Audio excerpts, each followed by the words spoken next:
ನಾನು ಎಷ್ಟೋ ಜನ ಜೊತೆ ನಾನು ಡ್ಯೂಟಿ ಮಾಡ್ಬೇಕಾದ್ರೆ ಅಲ್ಲಿ ಇದು ಗೋಡೆ ಮೇಲೆಲ್ಲ ಬರೆಯೋರು, black dog go back, Indian black dog go back ಅಂತ ಬರೆದಿರೋದೆಲ್ಲ ಕೂಗರು.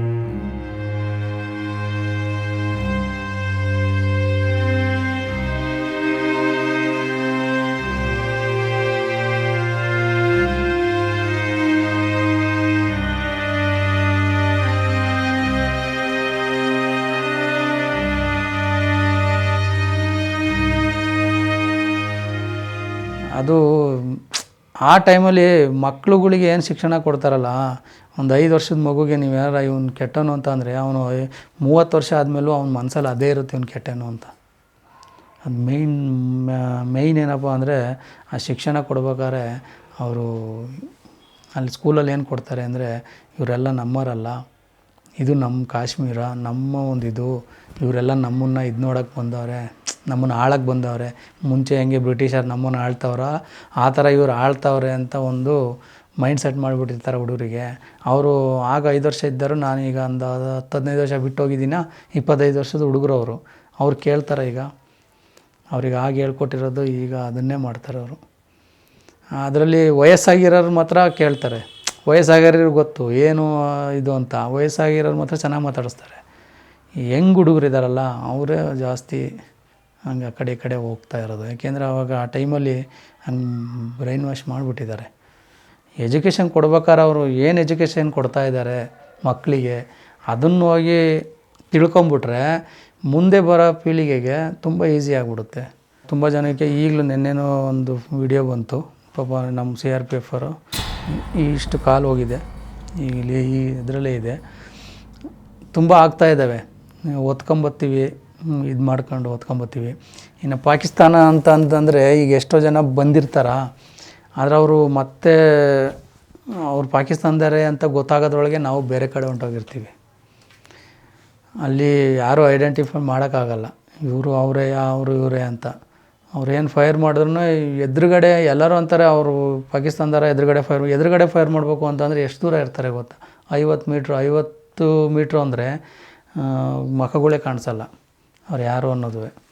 ಆಮೇಲೆ ಈ ಮೊನ್ನೆ ಒಂದು ಇದಾಯಿತು, ಇನ್ಸಿಡೆಂಟ್ ಆಯಿತು ನನ್ನ ಜೊತೆ. ನನ್ನ ಕಮಾಂಡ್ರಯ್ಯ ನಾನು ಬರ್ಬೇಕಾದ್ರೆ ಅವ್ರು ಇಳಿದು ಇಬ್ಬರು ಕೂತಿದ್ರು ಹಿಂಗೆ ನಾಲೆ ಒಳಗೆ AK-47 ಇಟ್ಕೊಂಡು.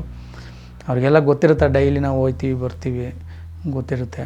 ಕೂತಿದ್ರು. ನಮ್ಮದು ಒಂದೊಂದು ಸೆಕ್ಷನ್ನು 5-5 ಜನ ಹಿಂಗೆ ಇಳಿಸು ಗಾಡಿ ಹೋಯ್ತಾ ಇರ್ತದೆ. ಗಾಡಿ ಇಳಿಸ್ತು, ನಮ್ಮ ಕಮಾಂಡ್ರೊಬ್ಬರು ಮುಂದೆ ಒಂದು ಸ್ವಲ್ಪ ಜೊತೆಲೇ ಬರ್ತಿದ್ರು. ಅದೇನೋ ನೀರು ಕ್ಯಾನ್ ಬಿತ್ತು ಅಂದ್ಬಿಟ್ಟು ಹಿಂದ್ಗಡೆ ಹುಡುಗ ಒಬ್ಬ ನೀರು ಕ್ಯಾನ್ ಸರಿ ಮಾಡೋಕೆ ಇದು ಮಾಡ್ದೆ. ಅಷ್ಟರೊಳಗಡೆ ಒಂದು 10-15 ಕದಮ್ ಅಲ್ಲಿ ಜಾಸ್ತಿ ಇಲ್ಲ, ಅಲ್ಲಿ ಬರೋ ಒಂದು 20 ಹೆಜ್ಜೆ ಮುಂದೆ ಬಂದ್ರೂ ಡಿವೈಡ್ ಆಗಿಬಿಡ್ತೀವಿ. ಏಕೆಂದರೆ ಸೇಬಿನ ತೋಟ ಅವು ಇವೆಲ್ಲ ಇರ್ತಾವಲ್ವ. ಒಂದು 20 ಹೆಜ್ಜೆ ಮುಂದೆ ಬರ್ತಿದ್ದಂಗೆ ಇವ್ರು ಸ್ವಲ್ಪ ಹಿಂದೆ ಆಗ್ಬಿಟ್ರಾ. ಹಿಂದೆ ಆಗ್ತಿದ್ದಂಗೆ ಅವ್ನು ನಾಲೆಲ್ಲಿ ಕೂತಿದ್ದಾರೆ ಇಬ್ಬರು ಎದ್ಬಿಟ್ಟು ಬ್ರೆಸ್ಟ್ ಹೊಡೆದ್ಬಿಟ್ರು. ಸೌಂಡ್ ಅಲ್ಲಿ ಬಂದರೆ ಇಲ್ಲೇ ಬಂತೇನೋ ಅನ್ನಿಸ್ತತೆ. ಆ ಟೈಮಲ್ಲಿ ಗುಂಗಿ ಅಂತತೆ ಕಿವಿಯೆಲ್ಲ ಹತ್ರದಿಂದ. ಅದು 50 ಅಂದರೆ ತುಂಬ ಗುಂಗಿ ಅಂತದೆ. ಎಲ್ಲರೂ ಪಿನ್ ಡೌನ್ ಆಗ್ಬಿಡ್ತಾರೆ. ಪಿನ್ ಡೌನ್ ಆಗಿದ್ದಂಗೆ ಅವ್ರಿಗೆ ಹೊಡಿತಿದ್ದಂಗೆ ಕಾಲಿಗೆ ಬಿದ್ದಿದ್ದಂಗೆ ಎಂಥರ್ಗಾದ್ರೂ ಕುತ್ಕೊಂಡ್ಬಿಡ್ತಾರೆ. ಕುತ್ಕೊತಿದ್ದಂಗೆ ಅವ್ರಿಗೆ ಗೊತ್ತು, ಒಬ್ಬರು ಫಸ್ಟ್ ಫೈರ್ ಏನಾರು ತಗುಲಿಲ್ಲ ಅಂದರೆ ಅವನಿಗೆ ಹೊಡೆಯೋಕ್ಕಂತೂ ಆಗೋದೇ ಇಲ್ಲ. ಫಸ್ಟ್ ಫೈರ್ ತಗುಲಿತು, ಹೆಡ್ ಶೂಟ್ ಮಾಡಿದ್ರು. ಹೆಡ್ ಶೂಟ್ ಮಾಡಿ ಆ ಟೈಮಂತೂ ನಾವು ಮರೆಯೋಕ್ಕಾಗಲ್ಲ. ನನಗಂತೂ 2-3 ದಿವಸ ನಿದ್ದೆ ಬರಲಿಲ್ಲ. ಯಾಕೆಂದರೆ ನನ್ನ ಜೊತೆಲೇ ಇದ್ದು 1-2 ದಿವಸ ಮುಂಚೆನೇ ಮಾತಾಡ್ಕೊಂಡು ಜೊತೆಲೇ ಇರ್ತಿದ್ದು, ಹಿಂಗೆ ಆಗ್ಬಿಡ್ತಾಳೆ ಅಂತ. ಆಮೇಲೆ ಲಾಸ್ಟಿಗೆ ಬಿಡಲಿಲ್ಲ ಅವ್ರನ್ನ. ಒಂದು 15 ದಿವಸ ಆಯ್ತು ಒಟ್ಟಿನಲ್ಲಿ. ಅವ್ರನ್ನ ಮತ್ತೆ ನಮ್ಮ ಏರಿಯಾದಲ್ಲೇ ಕವರ್ ಮಾಡಿ ಹೊಡೆದಾಕಿದ್ರು. ಆದರೆ ಪಾಪ ಇವರು ಹೊಸ್ದಾಗಿ ಮನೆ ಕಟ್ಸಿದ್ರು. ಗುಂಡೇಟ್ ಬಿದ್ದ ಅರ್ಥ ಆಗುತ್ತೆ ನಾನು ಬದುಕಿಸಿ ಅಂತ. ಯಾರು ನಾನು ಸಾಯ್ತೀನಿ ಬಿಡಿ ಅಂತ ಯಾರು ಅನ್ನಕ್ಕೆ ಹೋಗಲ್ಲ. ಯಾಕೆಂದರೆ ಆ ಟೈಮಲ್ಲಿ ಎಲ್ಲರಿಗೂ ಪ್ರಾಣ ಭಾಳ ಇಂಪಾರ್ಟೆಂಟ್ ಇರುತ್ತೆ. ಹಂಗೆ ಅಂದ್ಬಿಟ್ಟು ಅವಂಗಂದರು ಉಳಿಸಿ ನಾನು ಅಂತಂದರೆ ಏನು ಮಾಡೋಕ್ಕೆ ನಮ್ಮ ಕೈಲಿ ಇರಲಿಲ್ಲ ಆಗ. ಯಾಕೆಂದರೆ ಅದು ಅಲ್ಲಿಂದ ಹಾಸ್ಪಿಟ್ಲಿಗೆ ಹೋಗ್ಬೇಕು ಅಂದರೆ 2 ಅವರ್ ಬೇಕು. 2 ಅವರ್ ಗಂಟ ಅದು ಬ್ಲಡ್ಡು ಹೋಗ್ಬಿಟ್ಟಿರ್ತದೆ. ಅದು ಬ್ಲಡ್ ಹೋಗುತ್ತೆ ಅನ್ನೋದಕ್ಕಿಂತಲೂ ಅವ್ರ ಹತ್ರಕ್ಕೆ ಹೋಗೋದಕ್ಕೆ 10-15 ನಿಮಿಷ ಆಗುತ್ತೆ. ಯಾಕೆಂದರೆ ಫೈರ್ ಮಾಡ್ತಾ ಇರ್ತಾರೆ. ನಾವು ಅಂದ್ಕೊಂಡಿರ್ತೀವಿ ಬರೀ ಇಬ್ಬರೇ, ಅಲ್ಲಿ ಇನ್ನೊಂದು 4-5 ಜನ ಕೂತಿರ್ತಾರೆ. ಇವರು ಗೋಲಿ ಬಿದ್ದೈತೆ, ಇನ್ನೊಂದು 2-3 ಜನ ಬಂದೇ ಬರ್ತಾರೆ, ಅವ್ರನ್ನೂ ಹೊಡೆದ್ಬಿಡು. ಯಾಕೆಂದರೆ ಅವ್ರು ಮೊದಲೇ ಇದರಲ್ಲಿ ಚುಪ್ಕೊಂಡು ಔತ್ಕೊಂಡಿರ್ತಾರೆ. ನಾವು ಯೂನಿಫಾರ್ಮ್ ಹಾಕಿದ್ವಿ, ನಾವು ಹೈಲೈಟ್ ಆಗಿರ್ತೀವಿ, ಅವ್ರಿಗೆ ಏನೂ ಗೊತ್ತಾಗಲ್ಲ. ಆ ಥರ ನಡೆದಿದೆ. ಅದು 2003-4 ಅದು 4 ಇದು. ಆ ಟೈಮಲ್ಲಿ ಫೆನಲ್ ಡ್ಯೂಟಿ ಅಂತ ಬರುತ್ತೆ. ಫೆನಲ್ ಡ್ಯೂಟಿ ಅಂದರೆ ಫ್ಲೈಟು ಏನು ಇಳಿಯುತ್ತಲ್ಲ, ಆ ಏರಿಯಾ ಏನು ರೇಂಜು ಇರುತ್ತೆ, ರೈಫಲ್ ರೇಂಜ್ ಇರುತ್ತೆ, ಆ ರೇಂಜಲ್ಲಿ ನಮಗೆ ಡ್ಯೂಟಿ ಹಾಕಿರ್ತಾರೆ. ಯಾರ ಮಿಲಿಟೆಂಟ್ ಫ್ಲೈಟಿಗೆ ಏನಾರ ಮಾಡಿಬಿಡ್ತಾರೆ ಅಂತ. ಅದು ಡೈಲಿ ಡ್ಯೂಟಿ ಇತ್ತು. ಆ ಟೈಮಲ್ಲಿ ಈಗ ಹೆಂಗೆ ಇದು ಮಾಡ್ತಾರೆ ಅಂತಂದರೆ, ಅವರು ಒಂದು ಹುಡುಗ ಅಂದಮೇಲೆ ಕ್ರಶ್ ಆಗೇ ಆಗುತ್ತೆ, ಒಂದು ವಯಸ್ಸು ಹುಡುಗ. ಹಂಗೆ ಹೋಗಿ ಬರೋ ಟೈಮಲ್ಲಿ ಆ ಹುಡುಗಿ ನೋಡಿ, ಈ ಹುಡುಗನ ನೋಡಿ ಏನೋ ಒಂದು ಕ್ರಶ್ ಆಗಿ ಮಾತು ಸ್ಟಾರ್ಟ್ ಮಾಡ್ಕೊಂಡವ್ರೆ. ಅದು ಜಾಸ್ತಿ ಬರೀ ಅಲ್ಲಿ ಫೋರ್ಸಲ್ಲಿ ಹೆಂಗೆ ಅಂದರೆ ಮಾತಾಡೋಕ್ಕೂ ಬಿಡಲ್ಲ. ಯಾಕೆಂದರೆ ನಾವು ಜೊತೇಲಿದ್ದಾಗ ಜೊತೆಲೇ ಹೋಗ್ತೀವಿ, ಜೊತೆಲೇ ಬರ್ತೀವಿ. ಅದೇನಾದ್ರು ಕೈ ಸನ್ನೆ ಬಾಯಿ ಸನ್ನೆ ಅಷ್ಟೇ, ಆ ಥರ ನಡೀತು. ಆ ಥರ ನಡೆದಾಗ ಅದು ಒಂದು ದಿವಸ ಏನಾಗ್ಬಿಡ್ತು, ಕನ್ಫರ್ಮ್ ಆಯಿತು ಹುಡುಗಂಗೆ ಆ ಹುಡುಗಿ ನನ್ನ ಇಷ್ಟಪಡ್ತೈತೆ ಅಂತ. ಮಾತೇ ಆಡಿಲ್ಲ. ಗೊತ್ತಾಗುತ್ತಲ್ಲ, ಎಷ್ಟೋ ಜನಕ್ಕೆ ವರ್ಷ ಪೂರ್ತಿ ಇದು ಮಾಡ್ತಿರ್ತಾರೆ ಪಾಪ, ಅದು ಮಾತಾಡಿರೋಕ್ಕಿಲ್ಲ. ಹಂಗೆ ಅವನಿಗೆ ಕನ್ಫರ್ಮ್ ಆಯಿತು ಹುಡುಗಿ ಇಷ್ಟಪಡ್ತೈತೆ ಅಂತ, ನಗಾಡೋದೇ ಆಗಲಿ ಮಾತಾಡೋದೇ ಆಗಲಿ. ಆಮೇಲೆ ಇವನು ಏನು ಮಾಡ್ದ, ಆಯಿತು ಅಂದ್ಬಿಟ್ಟು ಇವನು ಲಾಸ್ಟಿಗೆ ಸೆಕ್ಷನ್ನು ಮೂವ್ ಆಯ್ತೈತೆ ಒಬ್ಬರಿಂದ ಒಬ್ರಿಗೆ. ಅಲ್ಲಿ ರಸ್ತೆ ಹಿಂಗಿದ್ದು ಅಂದಾಗ ಸಿಂಗಲ್ ಆಗಿಬಿಡ್ತಾರೆ, ರಸ್ತೆ ಜಾಸ್ತಿ ಅಗಲ ಇತ್ತು ಅಂದಾಗ ಇದಾಯ್ತಾರೆ. ರಸ್ತೆ ಸ್ವಲ್ಪ ಕಡಿಮೆ ಇತ್ತು ಅವ್ರ ಮನೆ ಮುಂದೆ, ಸಿಂಗಲಾಗಿ ಹೊರಟ್ರು. ಇವನು ಬೇಕು ಅಂತಲೇ ಹಿಂದೆ ಉಳ್ಕೊಬಿಟ್ಟ. ಮಾತಂತೂ ಆಡ್ಸೋಕ್ಕಿಲ್ಲ, ಬರೀ ಕೈ ಹಿಂಗೆ ಮಾಡ್ಕೊಂಡು ನಗಾಡ್ಕೊಂಬಂದ್ರೆ ಅದೇ ಖುಷಿ ಅವರಿಗೆ, ಹುಡುಗರಿಗೆ. ಹುಡುಗಿ ಹಿಂಗಂತು ನಿಲ್ಲಿ ಅಂತು. ಇವನಿಗೆ ಇನ್ನೂ ಖುಷಿ ಆಗ್ಬಿಡ್ತು, ಹುಡುಗಿ ನಿಂತ್ಕೊಳ್ಳಿ ಅಂತ ಮಾತಾಡುತ್ತಲ್ಲ ಅಂದ್ಬಿಟ್ಟು. ಸರಿ ಅಂದ್ಬಿಟ್ಟು ಕಮಾಂಡ್ರ್ ಪಾಪ ಮುಂದೆ ಹೋಯ್ತಿರು. ಸರ್ ಕಮಾಂಡ್ರಿಗೆ ಒಂದು ಸ್ವಲ್ಪ ಗೊತ್ತಿತ್ತು, ಊರು ಬಿಟ್ಟು ಬಂದಿರ್ತವೆ ಅಂದ್ಕೊಂಡು ಅವನು ಸ್ವಲ್ಪ ಮುಂದೆ ಹೋದ. ಇವನು ಇಲ್ಲಿ ನಿಂತ್ಕೊಂಬಿಟ್ಟು ಮಾತಾಡ್ತಿದ್ದ. ಹಿಂಗೆ ಮಾತಾಡ್ತಿದ್ದಂಗೆ ಇವನು ಕೇಳೋಕ್ಕೆ ಹೋದ, ಏನು ಅಂತ ಏನೋ ಕೇಳೋಕ್ಕೆ ಹೋಯ್ದಂಗೆ. ಇದಕ್ಕಿಂತ ಮುಂಚೆ ಮನೇನ ಒಳಗಡೆ ಮಿಲಿಟೆಂಟು, ಅಲ್ಲಿ ಗೊತ್ತಾಗುತ್ತಲ್ಲ ಹುಡುಗಿನ ನಗಾಡೋದು, ಯಾರೋ ಒಬ್ಬರು ನೋಡಿಬಿಟ್ರೆ ಅದು ಮಿಲಿಟೆಂಟಿಗೆ ಹೇಳ್ಬಿಡ್ತಾರೆ. ಆ ಮಿಲಿಟೆಂಟು ಬಂದ್ಬಿಟ್ಟು ಆ ಮನೇಲಿ ಆಲಯ ಗೆರವು ಮಾಡ್ಕೊಂಡಿದ್ರು. ಅವ್ರ ಅಪ್ಪ ಅಮ್ಮನ ಮೇಲೆ ಕರ್ಕೊಂಡು ಹೋಗ್ಬಿಟ್ಟು, ಏನಾರ ನೀನು ಕರೆದ ಹುಡುಗನ ಕರೀಲಿಲ್ಲ ಅಂದರೆ ನಿಮ್ಮ ಅಪ್ಪ ಅಮ್ಮನ ಸಾಯಿಸ್ಬಿಡ್ತೀನಿ ಅಂತ ಒಂದು ರೂಮಲ್ಲಿ ಕೂಡ ಹಾಕಿದ್ರು. ಈ ಹುಡುಗಿ ಏನೂ ಮಾತಾಡೋಂಗಿಲ್ಲ ಆ ಟೈಮಲ್ಲಿ. ಕರೀತು ಅಷ್ಟೇ. ಕರೀತಿದ್ದಂಗೆ ಈ ಕಡೆಯಿಂದ ಶೂಟ್ ಮಾಡಿದ್ರು. ಶೂಟ್ ಮಾಡಿದ್ದು ಒಂದೇ, ಅವನು ಅಲ್ಲೇ ಸ್ಪಾಟ್ ಡೆತ್ ಆದಮೇಲೆ ಅಲ್ಲಿ ಫೈರಿಂಗ್ ಸೌಂಡ್ ಗೊತ್ತಾಯ್ತಂಗೆ ಅವರೆಲ್ಲ ಅಲ್ಲೇ ಮಲಿಕೊಂಡ್ರು. ಮತ್ತು ಇನ್ನೊಂದು 5 ನಿಮಿಷದಲ್ಲಿ ಹಂಗೆ ಫೈರ್ ಕವರ್ ಬರೋದ್ರೊಳಗೆ ಅವನು ಸತ್ತೇ ಹೋಗಿದ್ದ. ಇವರು ಮಿಲಿಟೆಂಟ್ ಓಡೋಗ್ಬಿಟ್ಟಿದ್ರು. ಆಮೇಲೆ ಬಂದಮೇಲೆ ಗೊತ್ತಾಯ್ತು, ಹುಡುಗಿ ಹೇಳ್ತು, ನಾನು ಹಿಂಗೆ ಥರ ಸನ್ನೆ ಮಾಡೋದೆಲ್ಲ ಯಾರು ಹೇಳಿದ್ರೋ ಗೊತ್ತಿಲ್ಲ. ಅಲ್ಲಿ ಮಿಲಿಟೆಂಟ್ ಯಾವಾಗಲೂ ನೈಟೆಲ್ಲ ಸುತ್ತಾ ಇರ್ತಾರೆ. ಅವ್ರಿಗೆ ಹೇಳಿದಾಗ ಅವರು ನಮ್ಮ ಅಪ್ಪ ಅಮ್ಮನ್ನ ಹಿಂಗೆ ಹಿಡ್ಕೊಂಡು, ನೀನು ಕರೆದಾಗ ಗೇಟ್ ಹತ್ರಕ್ಕೆ ಬರ್ತಾನೆ, ನಾವು ಶೂಟ್ ಮಾಡ್ತೀವಿ, ಆ ಥರ ಎಲ್ಲ ಟ್ರ್ಯಾಪ್ ಮಾಡ್ತಾರೆ ಹುಡುಗಿ ಬಿಟ್ಟು. ಅದು ಹುಡುಗಿ ನಿಜವಾಗೇ ಮಾಡಿತ್ತೋ ಇಲ್ಲ ಇವರು ಟ್ರ್ಯಾಪೇ ಮಾಡಿದ್ರು ಮೊದಲಿಂದ, ಅದು ಯಾರು ಹೇಳ್ತಾರೆ. ಹಂಗಾಗಿ ಕೆಲವು ಸತಿ ಆ ಥರ ಇನ್ಸಿಡೆಂಟು ಆಯ್ತವೆ. ಕಾಶ್ಮೀರದಲ್ಲೇ ಒಂದು ಎಲೆಕ್ಷನ್ ಡ್ಯೂಟಿಲಿ ಅಲ್ಲಿಗೆ 3 ದಿವಸ ನಡ್ಕೊಂಡು ಹೋಗ್ಬೇಕಾಗುತ್ತೆ ಫಸ್ಟು. ಈಗೆಲ್ಲ ಸ್ವಲ್ಪ ರೋಡೆಲ್ಲ ಮಾಡಿ ಸ್ವಲ್ಪ ಹೆಲಿಕಾಪ್ಟರ್ ಇವು ಎಲ್ಲ ಸುವಿಧಾ ಇದ್ದಾವೆ. ಆಗೆಲ್ಲ 3 ದಿವಸ ಹೋಗ್ಬೇಕಿತ್ತು. ಅಲ್ಲಿ ಹೋಗಿ ಅದೇನು ಸ್ಕೂಲ್ ಐತೆ ಆ ಸ್ಕೂಲ್ನೆಲ್ಲ ಚೆಕ್ ಮಾಡಿ 1 ದಿವಸ ಮುಂಚೆನೇ ಅಲ್ಲಿ ಹೋಗಿ ಸ್ಟೇ ಆಗಬೇಕಿತ್ತು.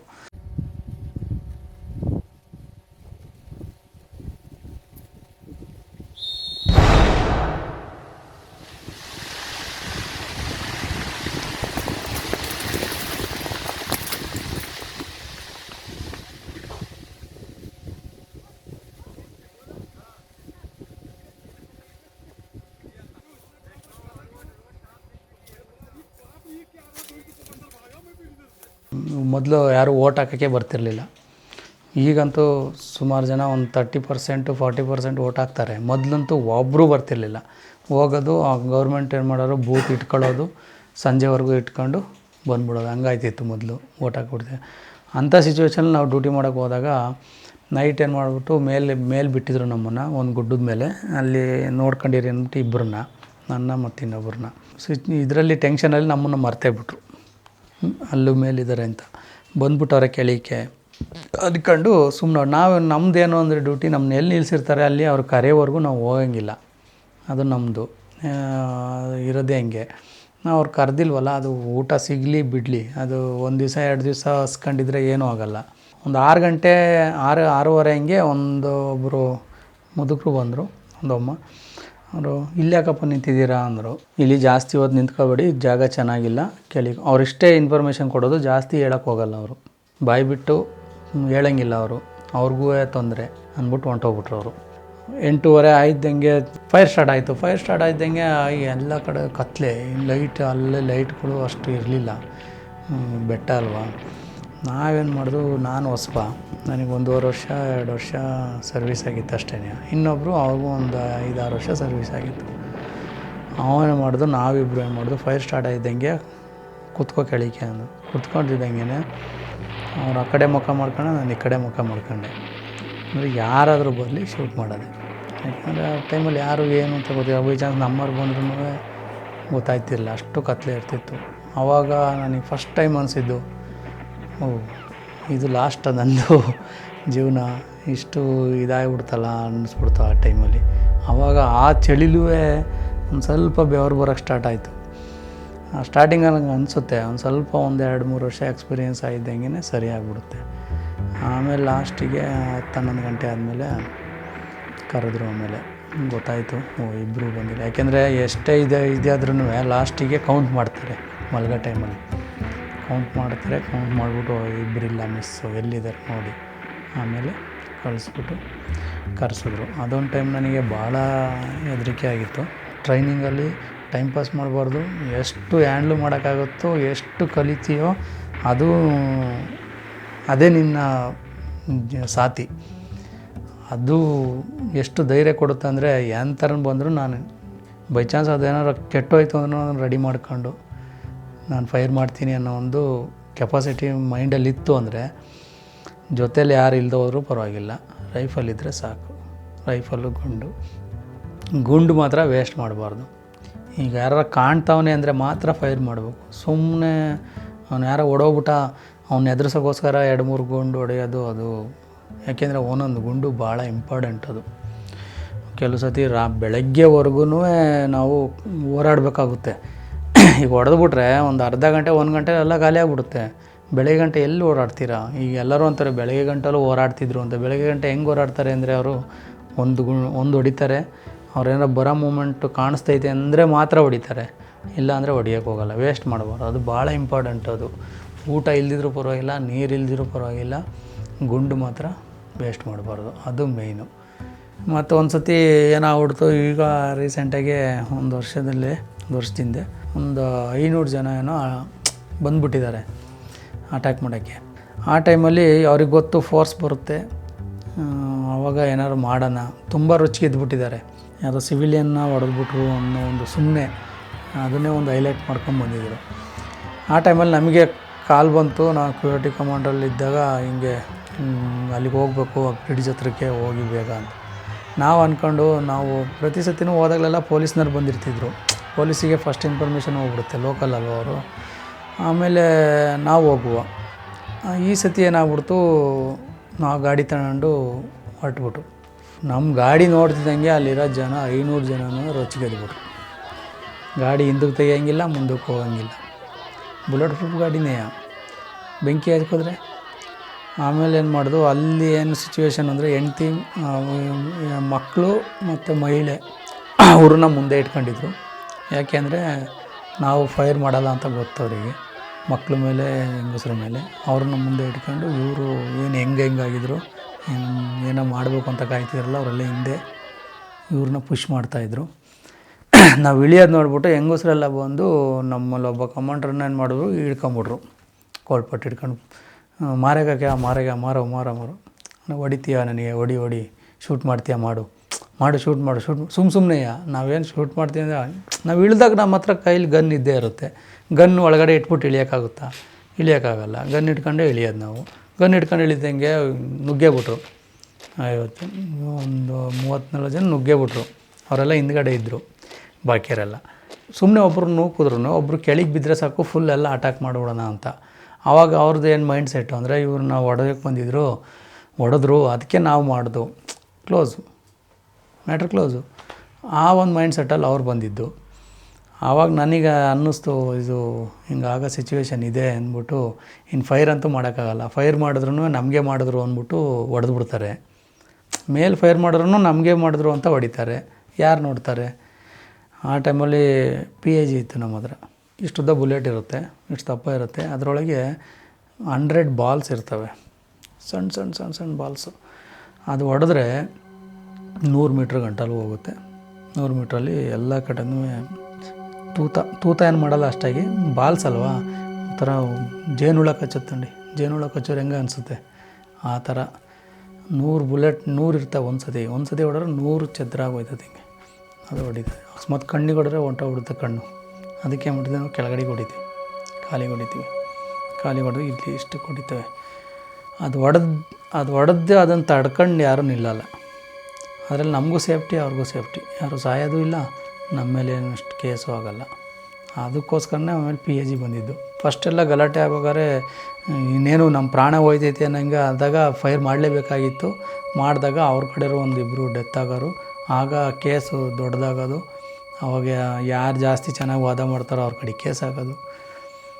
ಅದನ್ನು ತಪ್ಸೋಕ್ಕೆ ಏನಾರ ಮಾಡಿ ಇದನ್ನು ಇದು ಮಾಡ್ಬೇಕಲ್ಲ. ಈಗ ಮಾನವಾಧಿಕಾರ ಅಂದಾಗ ನಾವು ಏನೂ ಮಾಡೋಕ್ಕಾಗಲ್ಲ, ಫೈರ್ ಮಾಡೋಕ್ಕಂತೂ ಆಗಲ್ಲ. ಅಲ್ಲಿ ಕೇಳೋರು ಯಾರು, ಅಲ್ಲಿ ಸಿಚುವೇಶನ್ನ ಫೇಸ್ ಮಾಡೋರು ಯಾರು? ಅದು ಬರ್ತಾ ಅಲ್ಲಿ ಸಿಚುವೇಶನ್ನ ಫೈಲ್ ಮಾಡ್ತಾ ಬೇರೆ ಥರನೇ ಆಗೋಗಿರ್ತದೆ. ಕೋರ್ಟಿಗೆ ಬರೋ ಹೊತ್ತಿಗೆ ಭಯನೂ ಬೇರೆ ಥರನೇ ಆಗೋಗಿರ್ತದೆ. ಹಂಗಾಗಿ ಆ PAG ಬಂದಾಗ ನಾನು ಹೇಳಿದಾಗಲೇ ಒಂದು ಸ್ವಲ್ಪ 25% ಆವಾಗ ಒಂದು ಸ್ವಲ್ಪ ನಮಗೆ ರಕ್ಷಣೆ ಬಂತು. PAG ಎತ್ಕೊಂಡು ಗನ್ ಬಿಟ್ಬಿಟ್ಟು ನಮ್ಮ ಹುಡುಗರನ್ನೆಲ್ಲ ಒಳಗೆ ಕರೆದ್ಬಿಟ್ಟೆ. ಅವ್ನು ಒಬ್ಬನ ಹಿಡಿತಾ ಇರ್ತಾನೆ, ನಾನು PAG ತಗೋತೀನಿ ಬನ್ನಿ ಅಂದ್ಬಿಟ್ಟು. ಯಾಕೆಂದರೆ ಎಲ್ಲರೂ ಹೋದರೆ ಎಲ್ಲರನ್ನೂ ಎಳ್ಕೊಂಬಿಟ್ರೆ ಗುಂಪೊಳಗೆ, ಮತ್ತು ನಮಗೆ ಸಪೋರ್ಟಾಗಿ ಯಾರೂ ಇಲ್ಲದೆ ಹೋದಾಗ ಏನೂ ಮಾಡೋಕ್ಕಾಗಲ್ಲ. ಒಬ್ಬ ನಮ್ಮ ಫೋರ್ಸಲ್ಲಿರೋದೇ ಚೈನ್ ಏನಾರ ಒಂದು ಮಿಸ್ ಆಯಿತು ಅಂದರೆ ನಾವೇನು ಮಾಡೋಕ್ಕಾಗಲ್ಲ. ಎಲ್ಲರೂ ಒಟ್ಟಿಗಿದ್ದು ಏನಾರ ಮಾಡ್ಬೋದು, ಅದು ಅವ್ರಿಗೂ ಗೊತ್ತಿತ್ತು. ಹಂಗಾಗಿ ಎಲ್ಲರನ್ನೂ ಹಿಂದಕ್ಕೆ ಕರೆದ್ಬಿಟ್ಟು PAG ತೆಗೆದು PAG ಕಾಕ್ ಮಾಡಿ ತುಂಬಿದಾಗ ಎಲ್ಲ ಸ್ವಲ್ಪ ಹಿಂದೆ ಹೊಂಟೋದ್ರು. ಆ ಟೈಮಲ್ಲಿ ನಮಗೆ 15 ನಿಮಿಷ, ಈ ಒಂದೊಂದು ನಿಮಿಷ ಎಷ್ಟು ಕಠಿಣ ಆಯಿತು ಅಂದರೆ ನನಗೆ 15 ನಿಮಿಷ ನಾವು ಅವ್ರನ್ನ ತಡೆಯೋ ಹೊತ್ತಿಗೆ ಸಾಕಾಗೋಗ್ಬಿಡ್ತು. ನಾನು ನಾರ್ಮಲ್ಲು 5 ವರ್ಷ ಬೆಂಗಳೂರಲ್ಲಿ ಡ್ಯೂಟಿ ಇದು ಮಾಡಿದ್ದೆ. ಆವಾಗ ನನಗೆ ಯಾರೂ ನನ್ನ ಊರಲ್ಲಿ ಯಾರೂ ಗುರ್ತಿಡಿತಿರಲಿಲ್ಲ. ನಮ್ಮ ಬಂಧುಗಳು, ನಮ್ಮ ಚಿಕ್ಕಪ್ಪ ದೊಡ್ಡಪ್ಪ ಯಾರು ಇರ್ತಿದ್ರು, ಬಂದ ಹೋದ್ನ ಅಷ್ಟೇ. ನಾನು ಜಾಯಿನ್ ಆದ್ನೋ ನಾನು ಅವ್ರಿಗೇನು ಕೊಡೋದು ಬೇಕಾಗಿಲ್ಲ. ಯಾಕೆಂದರೆ ಅವ್ರು ಏನು ಎಕ್ಸ್ಪೆಕ್ಟು ಮಾಡಲ್ಲ ಕೆಲವರು. ಅವ್ರಿಗೇನು ಅಂದರೆ ಒಬ್ಬ ದೇಶದ ಸೈನಿಕ, ಏನೋ ಒಂದು ಗೌರವ ತನ್ನಿಂಗೆ ತಾನೇ ಹೆಚ್ಚಾಗ್ಬಿಡುತ್ತೆ. ಆವಾಗ ನಮಗೂ ಏನೋ ಒಂದು ಊರಿಗೆ ಹೋದಾಗ ಒಂದು ಪ್ರೌಡ್ ಫೀಲ್ ಆಗುತ್ತೆ. ಸಾಯೋದಿದ್ದೇ ಇರುತ್ತೆ, ಆದರೆ ಈ ಥರ ಒಂದು ಇದಕ್ಕೆ ದೇಶಕ್ಕೋಸ್ಕರ ಅಕಸ್ಮಾತ್ ಆಗಬಾರ್ದು, ಬೈ ಚಾನ್ಸ್ ಇದಾಯಿತು ಅಂತಂದರೆ ಅವನಿಗೆ ತುಂಬ ಗೌರವ. ಈಗ ಪುನೀತ್ ರಾಜ್ಕುಮಾರ್ನ ಎಷ್ಟು ಜನ ನೆನೆಸ್ಕೋತಾರೆ. ನಿನ್ನೆ ನಮ್ಮ ಕನ್ನಡದ ಪವರ್ ಸ್ಟಾರ್ ಪುನೀತ್ ರಾಜ್ಕುಮಾರ್ ಅವರು ನಿಧನ ಹೊಂದಿದ್ದಾರೆ ಅಂತ ಸುದ್ದಿ ಬರ್ತಿದ್ದಂಗೆ ನಮಗೆ ತುಂಬ ಶಾಕ್ ಆಯಿತು. ನಾವು ನಿನ್ನೆ ಡ್ಯೂಟಿಲಿದ್ದು ನಾನು ತುರಂತ ಮನೆಗೆ ಫೋನ್ ಮಾಡಿ ಕೇಳಿದ್ರು ಹಿಂಗಾಯ್ತಲ್ಲ ಅಂತ. ಅವ್ರಿಗೂ ಶಾಕ್ ಆಯಿತು. ನಾವು ಅದೊಂದು ಕೇಳಿ ನಮಗೆ ಅವರೊಂದು ಇದಾಗಿದ್ದರು, ನಮಗೆ ಸ್ಫೂರ್ತಿಯಾಗಿದ್ದರು. ಕಾಶ್ಮೀರದಿಂದ CRPF ಮಾತಾಡ್ತಾ ಇದ್ದೀವಿ. ನಮಗೆ ಭಾಳ ದುಃಖ ಆಯಿತು ನಿನ್ನೆಯಿಂದಲೂ. ಜನಗಳು ಹೋಗ್ತಿರೋದೊಂದು ನೋಡಿ ಗುಂಪುಗಳನ್ನ ನಾವು ಅಲ್ಲಿದ್ದರೆ ಹೋಗ್ಬೇಕು ಅನ್ನಿಸ್ತು. ಆದರೆ ಏನು ಮಾಡೋದು, ನಮ್ಮ ಡ್ಯೂಟಿ ಹಂಗಿದೆ. ಅದರಿಂದ ನಾವು ಇಲ್ಲಿಂದನೇ ಪವರ್ ಸ್ಟಾರ್ ಪುನೀತ್ ರಾಜ್ಕುಮಾರ್ ಅವರಿಗೆ ಶ್ರದ್ಧಾಂಜಲಿ ಅರ್ಪಿಸ್ತೀವಿ. सैल्यूट। जैसा कि सर जी ने बताया पुनीत राजपूत जी के बारे में, उनकी मूवी हमने भी बहुत सारी देखी, हमें भी बड़ा दुख हुआ। मैं मेरी तरफ से तथा CRPF परिवार की तरफ से उन्हें श्रद्धांजलि। ಒಬ್ಬ ದೇಶ ಒಬ್ಬ ಯೋಧ ಏನಾರು ಆದ ಅಂದರೆ ಅವ್ನು ಇರ್ಬೇಕಾದ್ರೆ ಯಾರು ಕೇಳಲಿಲ್ಲ ಅಂತ ಏನು ಇದು ಮಾಡ್ಕೊಳಕ್ಕೆ ಹೋಗ್ಬಾರ್ದು. ಬೈ ಚಾನ್ಸ್ ಅವ್ನು ಹೋದ್ಮೇಲೆ ಅವನು ಇನ್ನೆಲ್ಲೇ ಕೆದಕ್ದಾಗ ಗೊತ್ತಾಗುತ್ತೋ ಇವನು ಅಲ್ಲಿದ್ದಂತೆ, ಅಲ್ಲಿ ಹಿಂಗೆ ಆಯ್ತಂತೆ ಅಂತ. ಆವಾಗ ಮನೆಯವರಿಗೆ ಎಲ್ಲರಿಗೂ ತುಂಬ ಗೌರವ ಸಿಗುತ್ತೆ. ನಮಸ್ಕಾರ.